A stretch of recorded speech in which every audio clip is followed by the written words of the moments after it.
अगर आप हर किसी के लिए हर समय उपलब्ध रहते हैं तो लोग आपकी कदर नहीं करते, वो आपकी अपनी आदत बना लेते हैं। दुनिया में सबसे कीमती चीज वही होती है जो हर जगह आसानी से नहीं मिलती। इंसान की कीमत भी बिल्कुल ऐसे ही होती है।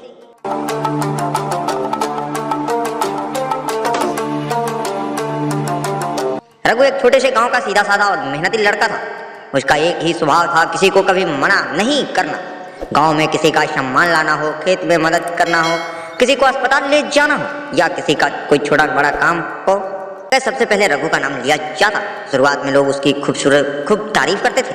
कहते थे रघु जैसा नेक लड़का पूरे गांव में नहीं मिलेगा। लेकिन धीरे धीरे तारीफ की जगह आदत ने ले ली। अब लोग उसकी मदद का एहसान नहीं, अपना अधिकार समझने लगे। कोई धन्यवाद तक नहीं कहता। अगर रघु किसी दिन अपने काम में व्यस्त होने के कारण मना कर देता तो लोग कहते इतना भी क्या घमंड आ गया। रघु रात को थक कर सोचता, मैं सबके लिए इतना करता हूँ फिर भी कोई मेरी इज्जत क्यों नहीं करता।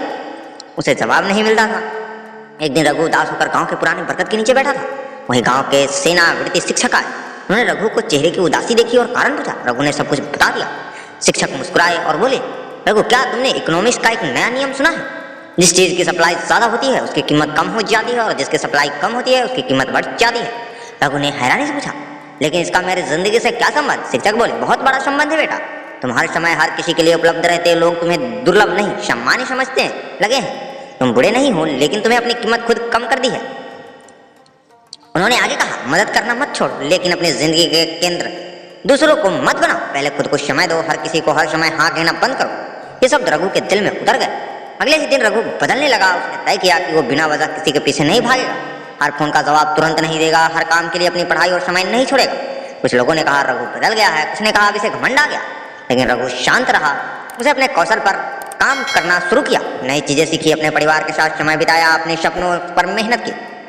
धीरे धीरे वही लोग जो पहले उसे हल्के में लेते थे अब मिलने से पहले समय पूछने लगे। उन्हें एहसास हुआ कि रघु हर समय उपलब्ध नहीं रहता और यहीं से उसकी कीमत बढ़ने लगी। कुछ महीने बाद गांव में एक बड़ा कार्यक्रम हुआ। पहले जहां रघु को सिर्फ काम करने के लिए बुलाया जाता था, इस बार उसे मंच पर बुलाया गया। गांव के मुखिया ने कहा, रघु ने हमें सिखाया है कि अच्छा इंसान होना और खुद की इज्जत करना दोनों साथ साथ चल सकते हैं। रघु मुस्कुराया। उसने समझ आ गया कि सम्मान कभी मांगने से नहीं मिलता, सम्मान तब मिलता है जब इंसान अपने समय, अपनी ऊर्जा और अपने व्यक्तित्व की कीमत खुद समझता है। जिसने खुद को सस्ता बना लिया दुनिया भी उसे सस्ता ही समझेगी। रघु अब पहले जैसा नहीं था।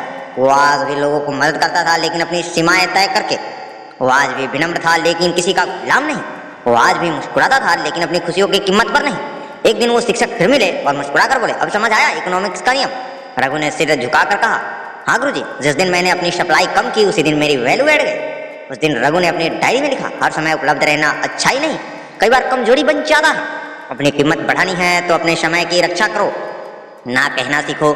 जो लोग सच में तुम्हारी कदर करते हैं वो तुम्हारी सीमाओं का भी सम्मान करेंगे। याद रखिए, सोना, हीरा और मोती इसलिए कीमती नहीं कि वो चमकते हैं, बल्कि इसलिए हैं क्योंकि वो हर जगह नहीं मिलते। इसी तरह इंसान की भी कीमत उसके ज्ञान, चरित्र और आत्मसम्मान के साथ साथ इस बात से भी तय होती है कि वो अपना समय किसी और कितना देता है। अगर जिंदगी में अपनी कीमत बढ़ाना है तो हर किसी के लिए हर समय उपलब्ध रहना छोड़ दीजिए। अपनी सप्लाई थोड़ा कम कर दीजिए क्योंकि यही इकोनॉमिक्स का भी नियम है और जिंदगी का भी। दोस्तों कैसी लगी ये कहानी आप सभी को हमें कमेंट में जरूर बताएं और दोस्तों के साथ ज़्यादा से ज़्यादा शेयर जरूर करें और हमारे चैनल को सब्सक्राइब करना बिल्कुल ना भूलें ताकि ऐसे ही मजेदार कहानियां आप सभी से मिस ना हो। तो चलिए मिलते हैं किसी अन्य कहानी में। जय हिंद, जय भारत।